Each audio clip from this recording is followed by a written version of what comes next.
오늘 우리에게 주시는 말씀은 호세아 2장 21절에서부터 23절까지 말씀입니다. 여호와께서 이르시되 그날에 내가 응답하리라. 나는 하늘에 응답하고 하늘은 땅에 응답하고 땅은 곡식과 포도주와 기름에 응답하고 또 이것들은 이스라엘에 응답하리라. 내가 나를 위하여 그를 이 땅에 심고 긍휼히 여김을 받지 못하였던 자를 긍휼히 여기며 내 백성 아니었던 자에게 향하여 이르기를 너는 내 백성이라 하리니 그들은 이르기를 주는 내 하나님이시라 하리라 하시니라. 오늘 이 시간은 내 백성 아니었던 자에게 라는 제목을 가지고 하나님 말씀을 증거하도록 하겠습니다. 저와 여러분이 함께 호세아서의 말씀을 읽었는데 호세아는 자신의 이름의 뜻, 구원자라고 하는 그 뜻을 가지고 호세아서 전체 내용을 이끌어가는 것을 보게 되어지는데 하나님께서 그에게 감동을 허락해 주셔서 이 호세아서를 두 부분으로 이끌어가는 걸 보게 됩니다. 그래서 첫 번째 부분은 고멜과 호세아의 그 관계 속에서 우리가 북이스라엘과 하나님을 기억할 수 있도록 이 부분을 돌아보게 하시는 걸 봐요. 고멜은 어떤 여인이었냐면 바알 신전의 여사제였습니다. 그 여사제를 사랑케 하신 하나님의 알 수 없는 그 뜻을 그는 결국에 받아들이고 어떻게 보면은 자신의 그 음욕 때문에 자신의 어떻게 보면은 다른 신을 사랑하는 마음 때문에 노예가 되어지는 음탕한 여인이 되어진 그를 끝까지 사랑하며 보듬어주는 호세아의 모습을 토대로 해서 두 번째 부분은 북이스라엘과 하나님의 관계를 보여주고 있는 겁니다. 그러면은 아까 말씀드린 그 부분 속에서 호세아는 누구를 상징하겠어요? 하나님이시죠. 그 하나님이 바로 우리를 그렇게 사랑하신다는 거예요. 이스라엘이 어떤 상황이 있었냐면 하나님을 의지하고 하나님이 영적으로 남편 같은 분이에요. 남녀노소 다 할 것 없이 하나님이 바로 나의 모든 것을 주관하시는 분, 그분이 나의 전능자시오 나의 주인이시다라고 하는 고백과 함께 나가야 될 분이거든요. 그런데 그를 남편 삼고 나가야 됨에도 불구하고 바알신을 자신의 남편 삼아서 나가는 이스라엘을 보게 되면서 하나님께서는 그들을 향해 끊임없이 사랑하신다라고 하는 것을 어떻게 보면 한 가정의 비극적인 역사죠. 다른 신을 섬기고 또 다른 남편을 두고 있는 그 고멜을 끝까지 용서하시는 그 하나님의 모습을 그 가정의 그 역사를 통해서 보여주고 있다는 거예요. 그래서 오늘 우리는 이 내용을 통해서 함께 살펴봐야 되는 게 뭐냐면 하나님은 바로 그런 분이시라는 거예요. 호세아가 고멜을 용서함과 같이 오늘 여러분들에게 하나님은 여러분들을 용서하기를 기다리고 계시는 거예요. 여러분들이 잘못했다고만 하면은 모든 부분을 기억지 아니하시고 그 모든 부분에서 깨끗하게 하시는 분이 바로 하나님이시라는 거죠. 그래서 오늘 우리가 이 은혜를 받으면 사람들과의 관계 속에서 인생 속에서 우리는 서로 잘잘못을 하기도 하고 또 누군가를 용서해야 될 때가 있을 때 하나님 주시는 은혜가 있다면 그 어떤 죄악도 우리는 용서 못할 게 없다는 거예요. 그래서 저는 오늘 이 말씀을 나누면서도 우리 모두가 다 함께 저번 주 말씀대로 간다면 우리가 함께 소처럼 풀을 뜯어먹는 인생이 아니라 하나님 말씀에 세워져서 그 죄악된 길로 나가지 않는 게 우리 모두가 함께 나아가야 될 길이잖아요. 그래서 제가 저번 주 그 말씀을 전하면서도 우리 땅끝교회 식구들이 단 한 명이라도 이런 길을 걸어가지 않았으면 좋겠다라고 했는데 그 말씀을 듣고도 소처럼 풀을 뜯으러 나간 사람들이 생겨나더라고요. 끝나고 나서 어떻게 얘기할 길이 있어갖고 그 부분을 이야기를 해봤더니 오늘 그 말씀 중에 소가 나왔는지도 기억을 못하는 친구가 있더라고요. 그래서 제 아내가 또다시 설명해 줬어요. 그 소가 바로 너다. 그러면서 이 말씀을 정말 듣고 은혜 안으로 돌아오지 않으면은 바로 너가 정말 그 짐승과 같이 되어지고 소처럼 풀을 뜯는 고난과 고통의 길을 걸어가게 될 것이다. 그 일을 하지 말라고 우리에게 이 말씀을 줬다. 감명 깊고 갔는데 오늘 안 왔어요. 이게 뭐냐면 다른 게 아니라 누군지 뭐 저기 예측이 가는 사람이 있을 수도 있는데 이런 부분들이 저는 반복될 때마다 너무 속상하고 이번에는 마지막이겠지 했는데 또 다시 그 길을 걸어가는 걸 보면서 아직 아닌가 보다. 더 내려갈 곳이 있나? 더 어떻게 보면 짐승과 같이 되어지는 세상의 그 밑자락에 내려가가지고 내가 누구인조차 잃어버리고 나가는 그때가 아직인가? 라는 생각을 가져봐요. 제가 오늘 여러분들에게 이런 말씀을 드리는 것은 하나님이 여러분들을 향해 그 가지고 계신 생각, 그 뜻을 오늘 바꾸시면 바뀝니다. 오늘 이 말씀을 제가 전달해 드리는 것은 이 말씀을 통해 하나님의 선언을 들으시라는 거예요. 그 말씀이 내게 와 닿아야 변화가 일어나는 거예요. 이 자리에 온 것도 굉장히 의미가 있어요.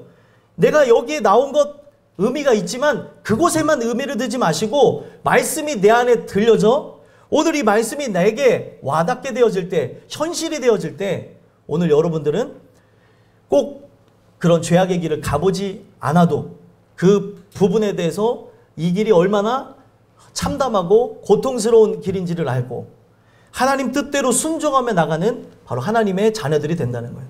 오늘 이 나누게 되는 이 말씀을 통해서 하나님은 내 백성 아니었던 자에게 하나님의 그 선언의 메시지, 선포의 메시지와 함께 변화가 있을 것임을 약속하십니다.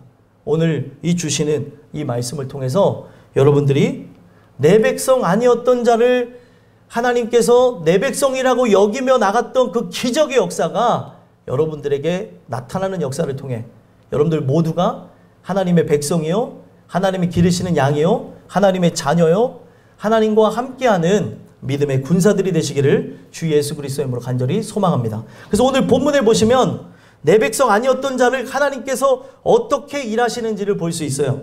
21절 한번 읽어볼까요? 21절 함께 읽어보겠습니다. 시작. 여호와께서 이르시되 그날에 내가 응답하리라. 나는 하늘에 응답하고 하늘은 땅에 응답하고. 아멘. 오늘 말씀해 보니까 여호와께서 이르시되 그날에 내가 응답하리라 라는 말과 함께 시작합니다. 그러면 하나님께서 응답을 주시기 전에 뭐가 있어야 되는 것을 전제하고 있어요? 하나님을 찾는 것, 하나님을 의지하는 그런 모든 모습이 전제되어지는 거예요. 왜 이러한 일들이 일어나게 되어졌느냐? 2장을 좀 읽어보시면 하나님께서 그 고멜의 그 부정적인 그런 행동을 보면서 징계를 선언하시고 그 이야기를 통해서 이스라엘 백성의 바알 숭배에 관한 징계를 이야기를 하십니다. 그러니까 한 가정의 그 비극의 역사가 곧 이스라엘 전체 역사임을 가르쳐 주시면서 이스라엘 백성이 누구를 섬기고 있어요? 하나님을 섬기는 것이 아닌 바알을 섬기고 바알을 남편이라 생각하고 결합하려고 하는 의지를 보이고 있다는 거예요. 그래서 그런 모든 부분 속에서 하나님이 잘못되어졌다는 걸 알게 하시기 위해서 그들에게 징계를 주겠다는 거예요. 그래서 이 내용이 얼마나 우리에게 고통이고 또 추측으로 다가오게 되어지고 생각해 봐야 되는 바가 있는 말씀이 무엇이냐면 바알들을 섬길 시일대로 내가 그에게 벌을 주리라. 내가 하나님을 떠난 그 날수대로 벌을 주겠다는 거예요. 그러니 이게 오늘 여러분들이 최소한 용서를 구하는 자의 마음이라는 것을 기억해야 된다는 거예요. 제일 중요한 거는 용서해 주시는 하나님의 마음이 변해야 되는 거죠. 근데 오늘날 많은 종교인들이 착각하는 게 내가 열심을 갖고 주님을 찾았는데 반응하지 않았다는 거예요. 그동안 내가 바알을 숭배했던 날들을 돌아봄이 없는 거죠. 최소한 그 정도는 어떻게 보면 그게 일평생이라면 일평생에 내가 모든 기한을 다 쓴다 할지라도 남은 여생을 주님을 찾는 일에 내 모든 거를 다 걸고 그런 부분들을 힘쓰며 애쓰며 살아간다 할지라도 하나님께서 나를 돌아보지 않으실 수 있다고 하는 걸 가정하고 찾아야 된다는 거예요. 이 부분이 왜 중요하냐면 하나님은 이 내용을 통해서 내가 하는 열심, 내가 하는 그 기한을 다 받으셔야 받는다는 의미가 아니에요. 우리가 그러한 마음을 가져야 된다는 거죠. 하나님을 마음을 아프게 한 그 나날수는 내가 기억하면서 최소한 그 부분들에 대한 심정을 헤아리며 내가 일평생을 아니면 몇십 년을 내가 주님을 떠나서 내 가족을 또 하나님의 일들을 그르치면서 살았습니다. 그렇기 때문에 나에게 자격 없음을 알게 하기 위해서 시일대로 내가 벌을 주겠다는 얘기를 하는 거예요. 그래서 여기에 하나님의 뜻을 아셔야 되는 게 하나님이 꼭 그 날수를 채워야지만 우리를 용서해 주겠다는 게 아니라 오늘 우리로 하여금 내게 자격이 없다는 것, 나라고 하는 존재가 분명 이만한 연수를 다 채워야 된다고 한다면 누가 은혜를 받을 수 있고 누가 그 부분에서 용서를 받을 수 있겠냐는 거예요. 그래서 하나님이 이 부분에서 마음을 바꾸셔야 되기 때문에 전제되어지는 게 뭐예요? 이들이 하나님께 긍휼을 구하는 것이 전제가 되어야 된다는 거예요. 하나님 도와주세요. 하나님 도와주세요. 나에게 남은 인생은 이거밖에 없는데 하나님 내게 지금 앞날이라고 하는 것 하나님께서 나에게 주신 시일이 얼마인지는 나는 알지 못하지만 도와주세요 라고 할 때 여러분들이 10년을 주님을 떠났다고 하는 그 세월을 다 채우지 않는다 할지라도 하나님이 만수가 차게 되어지면 하나님의 기한이 차게 되어지면 정하신 날이 있을 거 아니에요. 그 정하신 날이 되어지면 여러분들이 어떻게 되어지는 거예요? 여러 상황, 환경, 형편을 통해서 그 형편과 처지를 통해서 느부갓네살 왕이 저번 주에 하나님의 기한이 차니까 어떻게 됐어요? 하늘을 우러러 쳐다보게 된 것처럼 오늘 우리가 하늘을 우러러 쳐다보게 되는 일들이 생겨나게 된다는 거예요. 오늘 하나님이 이 모든 일들을 진행하신다는 거예요. 그래서 오늘 우리에게 전제되어야 되는 게 뭐예요? 나는 죄인입니다. 나로서는 나의 삶을 바꿀 힘과 능력, 의지조차 없습니다. 도와주세요. 하나님 제발 나의 생각, 나의 마음을 주관해서 도와주세요 라고 하면서 내가 하나님을 간절히 찾는 모습, 혀가 말라 비틀어질 때까지 성경 그렇게 얘기해요. 혀가 마를 그때에 내가 응답하리라. 얼마나 하나님을 찾고 찾았는지 닳고 닳았는지 이 말을 얼마나 많이 하면은 혀가 여러분들 말라 붙잖아요. 그것처럼 하나님을 간절하게 찾았다는 거예요. 왜요? 하나님이 주관자고 하나님이 이 모든 걸 이끌고 나가시는 거예요. 나의 열심과 나의 결단을 통해서 되는 게 아니라는 걸 가르쳐 주는 거죠. 그렇게 해서 하나님을 찾고 또 찾았더니 하나님께서 그날이 언제인지는 알지 못해요. 다음 주 말씀 제목이 재밌습니다. 그때가 지금이라는 그런 건데 그날 하나님께서 정해주시는 그날이 언젠지는 알지 못하지만 오늘 우리가 이 말씀을 들으면서 오늘이라는 생각을 갖고 하나님 내게 응답해 주시옵소서 그렇게 간구하며 나간 그들에게 하나님은 어떻게 하시겠다는 거예요? 내가 응답하리라. 오늘이 마지막이라는 생각, 오늘이 이 모든 죄악을 끊어내는 날, 나의 죄의 무게를 덜어내는 날, 세상의 짐을 덜어내는 날이라고 생각하며 이 예배 가운데 변화를 소망하며 나올 때 죄인이 되어진 상태로 하나님의 긍휼을 구할 때 하나님이 여러분들을 응답하시겠다는 거예요. 그래서 하나님이 응답하시기 때문에 어떤 일들이 일어납니까? 나는 하늘에 응답하고 하늘은 땅에 응답하겠다. 자, 그때 당시에 그런 상황들을 보게 되면 하나님이 응답하시는 이 과정, 아나라는 단어요. 계속 반복됩니다. 응답, 22절에도 응답, 아나라는 단어가 계속 반복되어지면서 하나님께서 어떤 체계를 어떤 시스템화 해가지고 하나님이 이 모든 부분에서 하나님의 자신의 뜻이 온 세계로, 한 인생으로, 한 개인에게 쭉 뻗어져 나가는 걸 보게 하신다는 거예요. 그러니까 여러분들 수도꼭지를 털어서 물을 쭉 받으면 물이 예를 들면 수조에 받는다고 하면 수조가 꽉 차는 것처럼 그 물이 나오는 걸 통해서 수조가 차고 그 물이 흘러서 수로를 따라서 저 밑으로 내려가게 되면은 이것이 강이 되어지고 이 물이 결국에 바다가 되어진다고 하는 그 부분 속에 계속 물이 흘러나온다면 그렇잖아요. 오늘 이 부분 속에서 하나님이 생명의 근원으로 이 부분을 진행하시겠다는 거예요. 그래서 내가 이 부분에서 내 생각을 바꾸고 너희에게 응답해 주겠다. 너희의 말에 응하겠다라고 하면서 나갈 때 하늘이 먼저 응답하고 라고 이렇게 얘기하시는 거예요. 그러면은 이게 어떤 과정으로 가게 되냐면 하늘에 응답한다는 거는 우리가 눈으로 보여지는 날씨를 볼 때 하늘에서 내리는 비를 보시면 되겠어요. 구름이 변하는 걸 보게 되어지고 구름이 많이 껴서 때로는 비가 내리기도 하고 구름이 개어서 해가 뜨는 걸 보잖아요. 그렇게 하늘이 응답하는데 여기서 응답한다는 거는 바로 하나님께서 비를 내리신다고 하는 그 관점에서의 응답을 얘기하는 거예요. 그러면 비 내리면은 사람들이 봐요, 안 봐요? 보죠. 아, 하나님께서 응답하셨기 때문에 비를 내리는구나. 성경에 보게 되면은 하나님의 그 죄악을 따라서 살아가는 바로 북이스라엘 왕 아합 왕과 또 많은 백성들이 죄악을 따라 살아가는 것 때문에 3년 6개월 동안 비가 내리지 않았던 일들이 일어나죠. 그때에 어떻게 합니까? 엘리야가 기도합니다.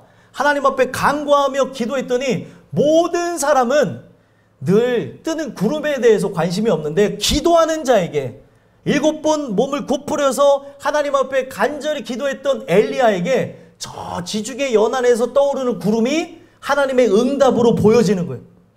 이게 바로 하늘이 응답한다는 거죠. 구름 하나가, 손바닥만한 구름 하나가 몰려오는 것으로 이스라엘 전체에 바로 하나님께서 단비를 내려주실 것임을 그는 확신했다는 거예요. 응답이라는 거죠. 그래서 이것이 바로 하늘에서 응해주는 응답이라고 얘기하는 것처럼 오늘날 이것이 왜 중요하냐면 우리가 저 하늘에 비가 내리는 것을 눈으로 확인함과 같이 이걸 통해서 하나님이 근본적으로 얘기하는 게 뭐예요?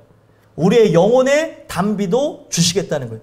그래서 성경에 보게 되면 뭐예요? 출애굽기의 그 일련의 상황 속에서 그들이 양식이 없어서 물이 없어서 죽게 되어질 때에 하나님을 찾죠. 근데 그때 하나님께서 주실 걸 믿고 찾으면 좋은데 원망과 불평, 짜증으로 일관하며 찾잖아요. 아, 하나님 도와주세요. 왜 나를 여기로 불렀습니까? 나를 굶어 죽게 하려고 합니까? 차라리 애굽 땅에서 그냥 거기 있었으면 좋았을 것을 여기서 나를 굶어 죽게 한다고. 아니, 같은 말이라도 그렇게 할 수가 있냐는 거예요. 이게 바로 내 근본이 근원이 바뀌지 않았다는 증거예요. 근원이 바뀌게 되면 하나님의 때, 하나님의 이끄심을 우리는 기대하면서 기도하는 거죠. 내가 원하고 바라고 기대하는 것들이 결렬되어졌을지라도 하나님을 찾고 의지하며 하나님께서 가장 좋은 길로 인도할 거를 하나님을 믿고 의지하며 나간다는 거예요.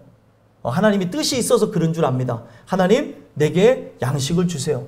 우리 아이들이 울고 있습니다. 배가 고픕니다. 그럼 하나님이 이 모든 과정을 눈을 감고 계십니까? 귀를 닫고 계십니까? 오늘도 불꽃 같은 눈동자로 우리를 지키시고 나의 신원하는 소리, 신음소리에도 응답하신다고 하는데 왜 그런 부분을 믿지 못하냐는 거예요. 그래서 결국에 그렇게 하나님을 찾았더니 출애굽기에 뭐라고 얘기하고 있어요? 하늘에서 양식을 비같이 내려주겠다. 양식을 비같이 내려주겠대요. 아무것도 없는 광야 사막 가운데 날마다 아침마다 그 양식을 비같이 내려주겠대요. 이게 얼마나 큰 은혜입니까? 오늘도 마찬가지입니다. 여러분들 은혜를 사모하는 여러분들에게 하늘에서 여러분들의 심령 가운데 양식을 비같이 내려줄 줄 믿습니다. 이 양식이 뭐예요? 생명의 만나, 바로 예수 그리스도의 말씀이라는 거예요. 바로 그 말씀을 들을 때 주시는 은혜라는 거죠. 그 은혜를 통해 이 세상을 살아갈 바로 사랑과 용서의 마음을 주시겠다는 거예요. 그래서 주기도문에도 들어가죠. 오늘날 우리에게 일용할 양식을 주시옵고, 이거는 먹고 살기 위한 양식을 구하라는 게 아니라 오늘 하나님께서 우리에게 주시는 은혜를 구하라는 거예요. 그 은혜를 구하는 자마다 다 받을 거래요. 그래서 진중에 나가서 걷어 먹으라는 거예요. 오늘 이 예배 나오셨으면 여러분들 이 예배 가운데 사모하는 마음을 갖고 하늘에서 응답하시겠다 하나님 약속하셨어요. 그러면 이 하늘에서 내리는 이 비가, 이 성령의 단비가, 은혜의 단비가 어디에 응답하게 돼요? 땅에 응답하는 거예요. 땅에 응답한다는 건 어떤 의미예요? 하늘에서 비가 내리면 굳어진 땅이 부드러워지고 그 비에 의해서 심기어진 씨가 있다면 그 파종한 씨가 자라나게 되어지죠. 바로 그런 부분을 얘기하는 거예요. 또 오늘 이 말씀을 들을 때 어떤 이들은 추수할 때가 가까운 이가 될 수도 있어요. 말씀을 들을 때 바로 이른 비와 늦은 비로 계속해서 하나님께서 파종하고 추수하게 하는 것을 진행케 한다는 것처럼 오늘 우리의 심령 가운데 하나님의 그 말씀이 내 안에 들어오는 걸 통해 자라나게 하시겠다는 거예요. 그래서 땅이 응답하는 것처럼 오늘날 하늘에서 비가 내리면 여러분들의 심령의 땅이 촉촉하게 젖는 은혜로 충만케 되는 것을 느끼게 된다는 거예요. 그래서 오늘 여러분들이 이 말씀을 듣는 이유가 뭐예요? 여러분들의 땅이 바로 심령의 땅이 굳어졌던 부분에서 부드러워지기 위해서 하나님의 그 은혜의 담비를 맞음으로 하나님의 말씀이 이 안에 심기워져 풍성함을 누리게 하기 위해 이 은혜가 필요하다는 걸 얘기하는 거예요. 그런데 오늘 이 부분을 약속하셔서 모든 이들에게 주시겠다. 바로 그렇게 얘기하는 거예요. 그래서 결국에 그 땅이 어떻게 한다고 얘기를 합니까? 땅이 응답을 하게 되어지는데 22절 한번 읽어볼까요? 읽어보겠습니다. 시작. 땅은 곡식과 포도주와 기름에 응답하고 또 이것들은 이스라엘에 응답하리라. 아멘. 이 땅 자체가 결국에 어떻게 해요? 하늘에서 내린 그 담비로 인해서 곡식과 포도주와 기름에 응답하게 됐다는 거예요. 이스라엘이라는 땅은요, 희한하게 이 비가 굉장히 중요한 그런 나라인데, 비가 내리는 부분에서 건기와 우기로 이렇게 나눠지게 되는데, 그 부분에서 파종할 때 내리는 비가 이른 비예요. 그리고 추수할 때 내리는 비가 어떻게 보면은 늦은 비라고 이야기를 하는데, 이 비가 적절하게 그렇게 파종할 때와 추수할 때 그렇게 내리고, 그 이후에는 하늘에서 내리는 이슬에 의해서 이 모든 땅에 자라는 곡식들이 그 이슬을 머금고 살아가게 되는 거예요. 그래서 평상시에는 이슬을 먹고 살아야 되는 그들이기 때문에 제일 중요한 이른 비와 늦은 비에 하나님께서 비의 양을 적게 한다든지 아니면 하나님이 이 부분을 내리시지 않게 되면 농사가 망치게 되는 거예요. 그래서 그들은 이 모든 부분 속에서 하나님이 이 모든 부분을 주관하고 있다는 것을, 날씨를 주관하는 일을 바로 하나님이라고 하는 부분을 알게 되면서 이 부분 속에서 하나님의 긍휼을 구하게 됐던 거죠. 그래서 오늘 우리가 이 부분 속에 살펴봐야 되는 게, 오늘 우리가 이 하나님께서 내리시는 비를 적절하게 내리시고 또 필요할 때 내리시는 걸 통해서 모든 곡식과 포도주와 기름이 그 비에 응답해서 땅이 곡식들을 내는 것으로 나가게 될 수 있다, 이렇게 얘기를 하는 거예요. 오늘 우리가 이 말씀을 들으면서 기억해야 되는 게 뭐냐면, 포도주와 기름에 응답한다라고 하는 거, 포도주하고 기름이라고 얘기를 했잖아요. 이거는 풍요가 넘쳐나가지고 그 열매를, 포도 열매를 수확해서 포도즙과 포도주로 이들이 발효할 수 있도록 사용했던 걸 보게 되고, 거기서 나는 그 열매 중에 올리브 열매가 있어요. 그 올리브 열매를 추출해서 쓰는 게 바로 기름입니다. 그래서 그들은 신기한 게, 제가 가서 봤을 때 식용유를 쓰지 않아요. 지천에 널린 게 올리브 나무의 열매인 거예요. 그래서 그 올리브유를 우리는 비싸게 사 먹는데 거기는 그냥 사 먹더라고요. 그게 신기한 것이었는데, 이 포도주와 기름이 넘쳐난다는 게 뭐냐면 하나님이 그들에게 넘치도록 부어오셨다고 하는 풍요를 얘기하는 거예요. 풍요. 그래서 이것이 그들의 눈앞에 펼쳐지는 인생 속에서도 이루어지고, 제일 중요한 마음 속에 하나님이 은혜의 풍요가 넘쳐나게 하시겠다는 거예요.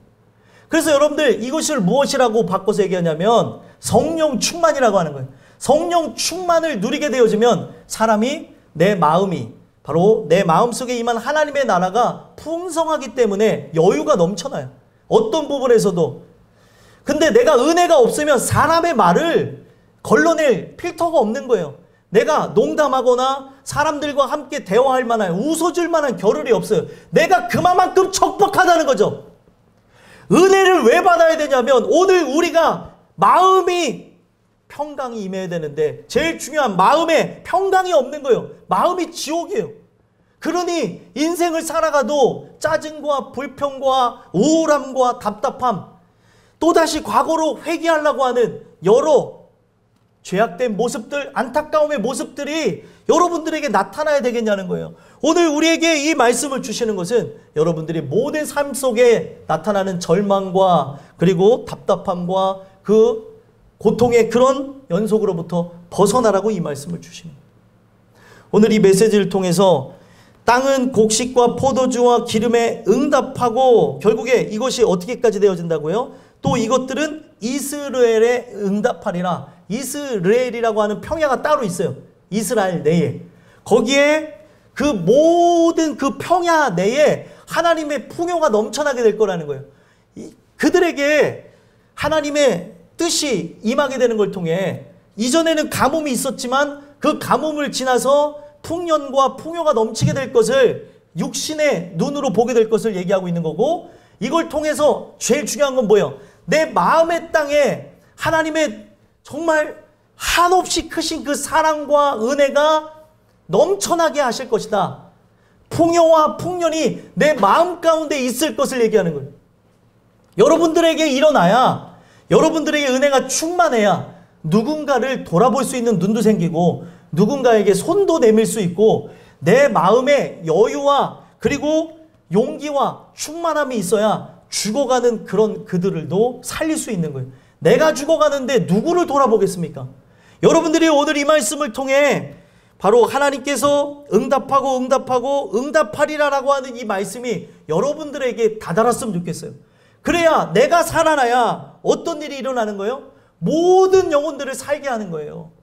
오늘 이런 메시지가 여러분들에게 입혀지는 역사를 통해서 여러분들 모두가 척박하고 그리고 갈라진 그리고 깨어진 마음과 생각을 갖고 나가는 것이 아니라 오늘 나를 살리시고 나를 웃게 하시고 나에게 힘을 또 용기를 주시는 하나님의 그 생명의 생각, 생명의 그 마음들이 바로 여러분들에게 넘쳐나기를 간절히 소망합니다. 마지막 23절 한번 읽어보겠어요. 23절 읽겠습니다. 시작. 내가 나를 위하여 그를 이 땅에 심고 긍휼히 여김을 받지 못하였던 자를 긍휼히 여기며 내 백성 아니었던 자에게 향하여 이르기를 너는 내 백성이라 하리니 그들은 이르기를 주는 내 하나님이시라 하리라 하시니라. 아멘. 내가 나를 위하여 그를 이 땅에 심고, 누구를 위하여요? 하나님이 하나님 자신을 위하여서 누군가를 이 땅에 심겠다는 거예요. 그때 당시에 바로 구원자의 예표인 호세아를 그 땅 가운데 심게 하시겠다는 거죠. 그래서 호세아가 끊임없이 사랑하고 용서하는 그 모습을 통해 고멜이라고 하는 자신의 그 음욕에 의해서 노예가 되어진 그 여인을 이 말씀을 보게 되면 값을 치르고 사오는 장면을 봐요. 노예가 되어져 버립니다. 그의 그 음욕 때문에. 이것이 결국에 뭐를 상징하는 거예요? 우리가 정말 죄악으로 내 자신을 팔아넘기고 영혼을 팔아넘기고 세상 가운데 종노릇하며 살아가는 나를 위해 예수께서 핏값으로 사신다고 하는 예표가 바로 거기에 녹아져 있는 거예요. 우리는 날 때부터 죄인이에요. 날 때부터 전적 부패와 전적 타락을 갖고 우리에게는 가망이 없는 채 사실 소망 없는 내일을 바라보며 살아가는데 우리를 위해서 십자가 사건을 예표해놔서 십자가에서 흘리신 피로 저와 여러분들을 사겠다는 거예요. 나는 어떻게 보면은 원죄에 의해서 그 원죄가 계속해서 이 근원을 부패한 채 나가도록 만들기 때문에 자범죄를 짓죠. 그 자범죄로 인해서 또 그 원죄로 인해서 나라고 하는 존재는 사탄에 팔린 존재로 살아갈 수밖에 없는 거예요. 나 스스로가 노예가 되어졌는데 값을 치를 수 있는 존재가 어딨냐는 거예요. 죄로 인해 노예가 되어진 나, 어떻게 보면은 아담의 그 죄의 전가로 인해서 가망이 없는 나를 위해 예수께서 생명 버려 그 핏값으로 여러분들을 사시겠다는 거예요. 바로 그런 내용이 이제 뒷전에 보게 보는 이 호세아가 그 고멜이라고 하는 여인을 그 값을 주고 사오는 그런 안타까운 장면을 통해 예수 그리스도의 십자가 사건을 예표했다는 거예요. 그래서 여기서 이 땅에 심고 긍휼히 여김을 받지 못할 자는 긍휼히 여긴다고 하는 이 내용이 호세아를 통해서 보여주시는 내용이고, 그 호세아를 통해서 보여줬던 이 내용이 훗날에 세워질 십자가 사건을 통해 이 땅에 보내실 예수님을 통해서 하나님이 독생자 예수로 말미암아 오늘 죄로 인해서 팔렸던 저와 여러분들을 구원하기 위해 이 땅에 썩어지는 미랄이 되게 하시겠다는 거예요. 하나님 썩어지는 미랄이 되게 하셔서 어떻게 한다고요? 30배, 60배, 100배의 결실이 맺어지게 되는 거예요. 바로 그분이 이 땅 가운데 하늘의 씨로 이 땅에 오셔서 죽어지는 거예요. 그래서 성경에 보게 되면 흥미로운 게 있는데 분명 겨자씨 하나일 만한 믿음이 있으면은 어떤 일이 있을 것을 얘기하죠. 이 산을 들어 저 바다에 던진다고 하는 그 말씀과 같이 이 겨자씨 한 알이 떨어져가지고 어떻게 된다고 합니까? 자라나가지고 새들이 깃드는 큰 나무가 될 것을 얘기하는데 그 겨자씨 한 알이 떨어져서 나무가 자라났을 때 새들이 깃드는 나무가 될 수가 없어요. 그러면 그 이야기는 누구를 얘기하는 거냐면 이 땅 가운데 우리를 위해 생명 버리시는 예수님의 십자가 사건을 예표하는 거예요. 그 십자가 사건이 실체화되게 되면 그 십자가 그늘 아래 모든 인생들이 나와서 쉼을 얻고 안식을 얻게 된다는 거죠. 그래서 오늘 그가 죽어주셔야만 되는 것을 사복음서는 계속해서 이야기를 하고 있다는 거예요. 그래서 사복음서의 끝은 어떻게 되는 거예요? 예수님의 죽음과 부활로 동일하게 끝을 맺고 있습니다. 그래서 그가 우리를 위해 죽으심으로 어떻게 되는 거예요? 그가 죽음으로 다시 세워진 그 생명나무 아래 십자가 그늘 아래 우리 모든 인생들이 안식을 얻을 수 있도록 하시겠다는 걸 보여주는 거예요. 그 내용이 바로 오늘 본문에 그를 이 땅에 심고 긍휼히 여김을 받지 못하였던 자를 긍휼히 여기겠다라고 하는 하나님의 뜻으로 이렇게 우리에게 알리시는 겁니다. 그래서 이 이야기는 그때만 증거된 게 아니라 훗날에도 지금도 동일하게 진행되는 이야기로서 바로 예수님이 바로 여러분들에게 이 땅에 오셔서 나를 위해 죽으시는 십자가 죽음이 실제화되어질 때 어떤 일들이 일어나는 거예요? 긍휼히 여김을 얻게 되는 거예요. 그래서 2000년 전에 십자가 사건이 실제였냐 실제이지 않았냐 이게 중요한 게 아니라 오늘 실제이냐가 중요한 거예요. 사람들은 자꾸 세상 사람들은 그러잖아요. 이 과학적으로 역사적으로 추적해서 그때 이게 진짜냐 가짜냐 진짜라는 결론이 났잖아요. 예수님이라는 분이 우리를 위해서 죽으셨다는 그런 부분들에 대해서 여러 다큐멘터리를 통해서 증명했어요. 그러면 그게 사실이냐 이게 중요한 게 아니에요. 오늘 나에게 실제로 사실로 증명이 됐느냐가 중요한 거죠. 그 이야기는 뭐냐면 예수님이 십자가 달려 죽으실 때 어떤 일이 일어났어요? 성전 휘장이 위에서 아래로 갈라졌어요. 그래서 우리가 하나님 앞에 감히 나갈 수 없었던 존재였는데 예수님의 죽으심을 통해 하나님 앞에 나갈 수 있게 되어진 거죠. 오늘 그 십자가 사건이 실제가 되어져야 우리가 그 예수님의 십자가 보혈의 공로를 힘입어서 그분께 나아갈 수 있게 되는 거예요. 그래서 그분을 우리가 만남으로 어떻게 되는 거예요? 변화하게 되는 거죠.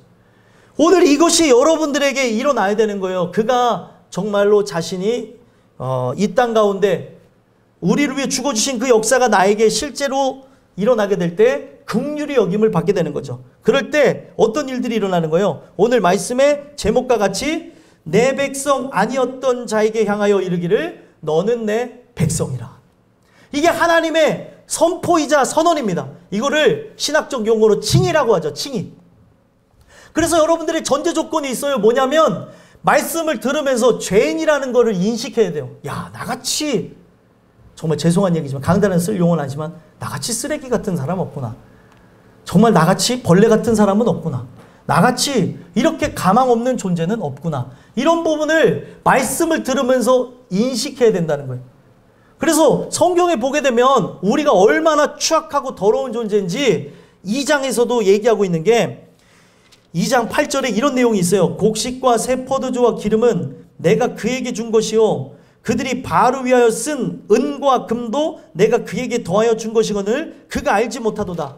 이 내용이 뭐냐면 오늘날 인생을 살아가면서 세상 신에게 절하고 또 세상 신에게 그 먹고 마시며 절하며 그리고 나를 위해 즐거움과 안락함과 만족을 위해 살아가는 것, 이 모든 것 또한 하나님이 주셨다는 거예요. 하나님이 주신 걸 가지고 하나님의 뜻과 영광을 위해 살아가지 않고 나의 기쁨과 만족과 쾌락을 위해 살았다는 거예요. 쾌락. 하나님이 주신 걸 가지고 하나님의 그 영광을 드높이기보다 더럽고 추악한 것, 세상을 사랑하는 것, 세상 신의 세상의 술에 취해가지고 더럽고 추악한 일들을 행했다는 거죠. 그래서 성경에서 말하는 술은 그냥 단지 먹는 술을 얘기하는 게 아니라 세상 신에 취했음을 얘기하는 거예요. 세상 신에 취하니까 사리분별을 못하고 하나님을 알아보지 못하고 하나님의 영광으로 살아가야 될 존재가 하나님을 영광스럽게 하지도 못하고 하나님을 어떻게 해요? 진짜 내 발 아래 둔 그런 것처럼 하나님을 정말 욕되게 하는 그런 부분들이 성경 곳곳에 나오는 걸 보지 않습니까? 이스라엘 백성이 바알 숭배를 하며 자기가 하나님을 인식하든 인식하지 못하든 이 모든 것이 하나님이 줬음에도 불구하고 그들이 하나님이 준 것인지도 모른 채 다 죄악된 것, 썩어질 것, 무의미하고 무가치한 것을 위해서 사용하고 살았다는 거예요. 그래서 오늘 여러분들은, 저는 하나님의 말씀을 들음과 동시에 나를 돌아다보면 할 말이 없는 존재. 사도 바울이 고백했던 것처럼 죄인 중에 괴수가 나라는 거를 말씀을 통해서 발견할 수밖에 없다는 거예요. 근데 내가 말씀을 들어도 죄에 대한 그런 부분이 찔림이 없거나 나의 어떤 마음속에서 올라오는 이런 심령의 상태, 또 불안정한 상태, 또 어떤 쾌락에 반응하는 나의 그런 부분들을 여러분들이 느끼지 못한다면, 이런 전제가 없기 때문에 하나님에 대한 긍휼을 구하는 부분도 없고, 하나님에 대한 그 백성 선언이라고 하는, 내 백성이라는 선언, 내 자녀라는 선언조차 없다는 거예요. 오늘 여러분들이 가망이 없는 존재, 하나님의 긍휼을 부어줘야 되는 아주 연약한 죄인이라는 걸 깨닫게 되어질 때, 죄에 대한 무게를 느껴서 이 죄책감 때문에 이 죄를 씻지 못해서 살아갈 수 없다는 걸 느낄 때 예배가 바뀌어지고, 이 예배가 생명 구하는 자리로 바뀌게 되어지고, 그 예배가 하나의 형식으로 일관할 수 없으며 긍휼 구하는 자리가 된다는 거예요. 그럴 때 성경이 말하는 대로 내 집은 만민이 기도하는 집이라. 거기서 말하는 기도의 핵심이 뭐예요? 긍휼 구하는 집이라는 거예요. 근데 이 예배에 나온 여러분들을 볼 때 긍휼을 구하는 자들의 모습이 있는가 하기도 하지만 그러지 않은 존재들도 있다는 거죠. 그냥 온 것만 만족하면서 나가는 거예요. 내가 긍휼을 구해야 되는데 죄인이 되기는커녕 그냥 이 자리에 온 것만을 의식하고 나갈 때가 있다는 거예요. 이런 부분이 계속되어진다면 언젠가 나에게 타락할 기회와 여러 죄악의 길들이 열어지게 되면 바깥으로 튀어나가는 게 우리들이라는 거예요. 지금 이 자리에 있는 것만 만족하지 마시고, 오늘 나에게 죄의 무게를 느끼는 것이 있는가? 오늘 내가 긍휼이 필요한 존재인가? 나는 하나님의 은혜가 있어야 될 그런 가망 없는 존재인가 돌아보시라는 거예요. 그런 존재들을 향하여서 바로 하나님은 어떻게 하시겠다는 거예요? 내 백성 아니었던 자를 향하여 이르기를 너는 내 백성이라. 하나님의 그 선언과 선포를 통해서 여러분들이 의롭게 되어질 것을 약속하고 있는 거예요. 그래서 이게 왜 중요한 겁니까? 나는 믿음 없는 존재가 맞아요. 나는 연약한 존재가 맞아요. 나는 세상 앞에 내세울 곳이 없는 굉장히 낮고 버러지 같은 존재일 수 있습니다. 그런데 그런 그를 하나님께서 어떻게 하시겠다는 거예요? 자녀 삼으시겠다는 거예요. 너는 내 아들이라. 너는 내 딸이라. 너는 내 백성이라. 하나님께서 그렇게 말씀하시겠다는 거죠. 그 하나님의 의지와 믿음이 결국에 어떻게 되는 거예요? 나라고 하는 존재를 바꾸시겠다는 거죠. 그래서 이 내용이 왜 중요한 겁니까? 믿음에서 믿음에 이르게 한다는 거예요.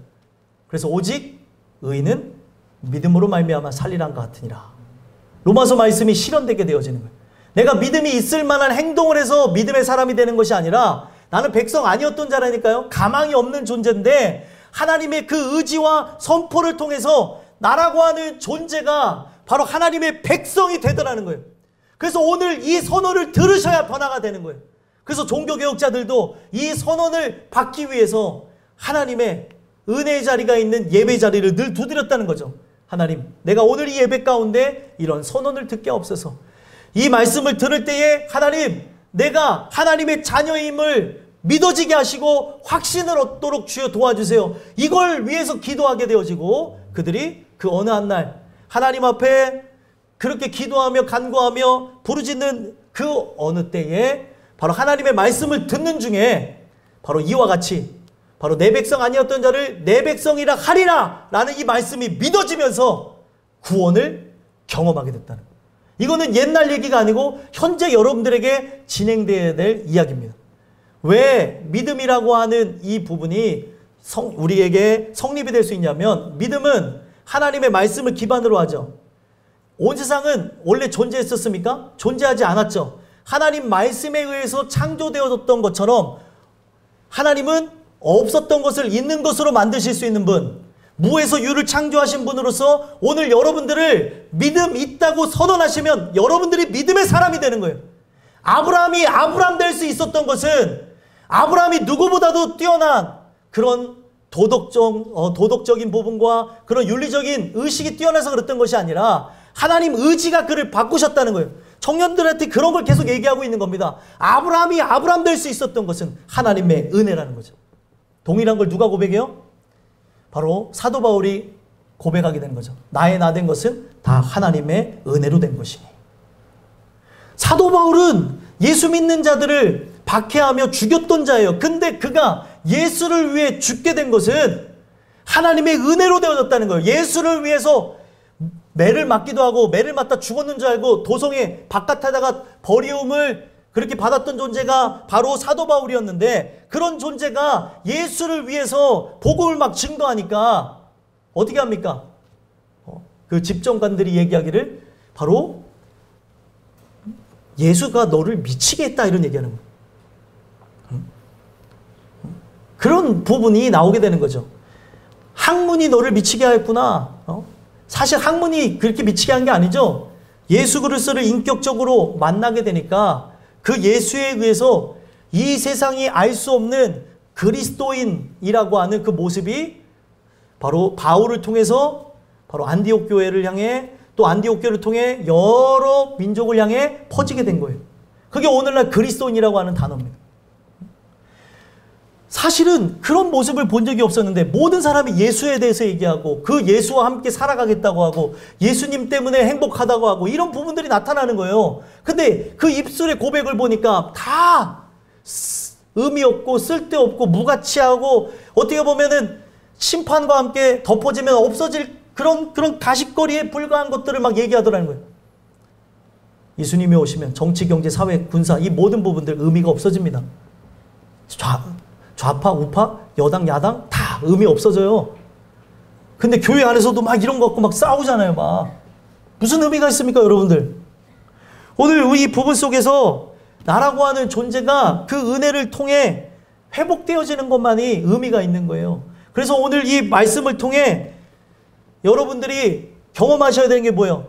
그 어느 날 허락하신 그 예배 속에 여러분들이 간절함으로 나갔을 때 하나님께서는 바로 여러분들을 하나님의 자녀라고 명명하시면서 변하는 역사가 나타나야 된다는 거죠. 그것이 오늘이기를 소망하며 예배를 드려야 되고, 지금 이 순간에 여러분들의 마음에 이러한 무거움, 압박감이 사라져야 된다는 거예요. 근데 중요한 건 뭐예요? 이 말씀을 전하면서 예배 드리고 있는 여러분들 안에 이런 과정, 일련의 과정도 없고 압박감도 없다면 아직 내가 죄인하고는 거리가 먼 존재가 아닌가 살펴봐야 된다는 거예요. 이런 과정을 겪어야 실제 회개함과 동시에 이들이 회복되게 된다는 거예요.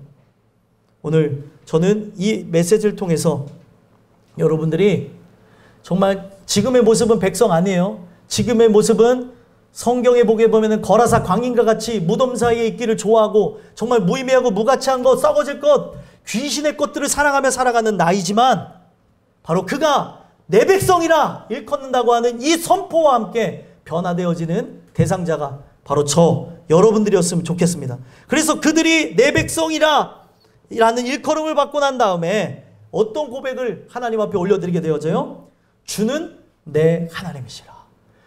이 부분에 대해서 제가 늘 설교를 하기 때문에 도식화한 사람들은 너무나 쉬워요. 도식화해서 이게 또 이렇게 나오지, 또 결국이 예수 그리스도지. 이거를 여러분들 머리로 들으면 졸게 되어지고 머리로 듣게 되어지면 생명력이 없어져요. 머리로 들으라는 게 아니라 오늘 이런 부분들이 여러분들에게 나타나야 되는 거예요. 뜨거움이 같이 이렇게 동질화되어야 되는 거죠. 함께 통해야 되는 거죠. 저는 막 이렇게 전하는데 여러분들은 이러고 있다면 이것도 좀 뭔가 이상한 거예요. 전달이 안 되는 거죠. 뭔가 나의 모든 것들을 막고 있는 생각들이 있는 거죠. 어둠들이 막고 있는 거죠. 이런 모든 부분들에서 하나님께 다 내어놓고 기도하며 들려지게 해달라고 간구할 때 여러분들에게 변화가 일어나는 거예요. 그래서 여러분들 주는데 하나님이라 라고 하는 이 고백 어디서 본 것 같지 않아요? 지금 구약이지만 신약의 훗날에 이런 비슷한 고백을 누가 합니까? 여러분들이 잘 아는 베드로 사도가 하지 않습니까? 주는 그리스도시요 살아계신 하나님의 아들이십니다. 이 모든 부분이 누구를 통해서 내 하나님이라, 주는 내 하나님이라는 고백을 누굴 통해서 하게 되는 거예요? 예수님을 통해서 되어지는 거예요. 예수를 믿게 되어지는 이 믿음을 통해서 이 모든 게 가능하게 된다는 겁니다. 근데 중요한 것은 주는 내 하나님이라, 바로 주는 그리스도시요 살아계신 하나님의 아들이십니다. 그 아들을 믿는 자마다 아버지를 보게 된다고 얘기했어요. 그러면은 이런 영생의 역사가 일어나게 되려면 우리가 그 베드로의 고백을 잘 살펴봐야 되는데, 이 고백이 어떤 가르침, 그의 노력, 그의 열심, 결단으로 된 것이 아니라 바요나 시몬아 내가 복되도다, 이를 알게 하시는 이는 내 혈육이 아니요 하늘에 계신 내 아버지시니라. 아버지가 이 일을 하셨다는 거예요. 어디서부터 시작합니까? 아버지가 바로 아버지가 하늘에 응답하고 하늘은 땅에 응답하고 땅이 응답하면서 여기에 결국에 모든 곡식들이 자라는 것처럼 결국에 하늘의 아버지께서 이것을 진행하신다는 거예요. 하나님께서. 동일한 거죠. 구약이나. 그래서 이 메시지가 과거에만 그냥 기록되어진 내용으로 끝날 게 아니라 현재 우리에게 들려지면서 그분이 내 아버지가 되어질 때, 그 아버지가 바로 하늘에서 은혜를 담배같이 여러분들에게 내리게 되어질 때 여러분들의 마음에 변화가 있게 되어지는 거예요. 여러분들의 심령을 갈아엎는 것도, 마음을 갈아엎는 것도 하나님이 하시고, 은혜의 비도 그분이 내리시고 씨도 그분이 뿌리시고, 그가 결국에 성경은 뭐라고 얘기하는 거예요? 홀로 영광 받으신다 얘기하는 거예요. 이것이 여러분들에게 나타나야 여러분들을 하나님의 사람이라고 할 수 있는 거예요. 오늘 이 메시지가 여러분들 안에 들려져서 주는 내 하나님이시라는 이 고백이 과거에만 또 성경에만 기록되어진 내용이 아니라 현재 주는 나의 하나님이시라 이렇게 고백할 수 있는 그런 은혜가 여러분들 모두에게 있었으면 좋겠습니다. 그래서 결국에 우리가 오늘 이 말씀을 정리하며 구해야 되는 게 뭐예요? 긍휼이에요. 긍휼. 긍휼이라는 단어는 라함이라는 단어입니다. 하나님이 나를 품어주셔야 되는 거예요. 치근히 여기고 불쌍히 여기고 그렇게 사랑하셔야 그가 나를 품으심으로 결국에 어떻게 되는 거예요? 하나님의 본질 자체는 빛이죠. 어둠인 내가 그와 함께 연합하게 되어질 때 결국 어떻게 되는 거예요? 빛으로 바뀌게 되는 거예요. 그래서 이 백성이라는 단어는 결합하다는 단어에서 왔어요. 아맘이라는 단어. 그가 우리와 함께 연합하실 때 나의 어둠은 사라지고 나는 어떻게 되는 거예요? 빛이신 그분과 함께 나에게서 빛이 전달되게 되는 거죠. 오늘 여러분들이 그 하나님을 내 하나님이라 고백하는 긍휼을 구하시는 역사를 통해 하나님과 깊은 교제를 나누시고 그와 함께 연합함으로 변화가 넘쳐나는 바로 은혜의 주인공들이 여러분들이 되시기를 간절히 소망합니다. 기도하겠습니다.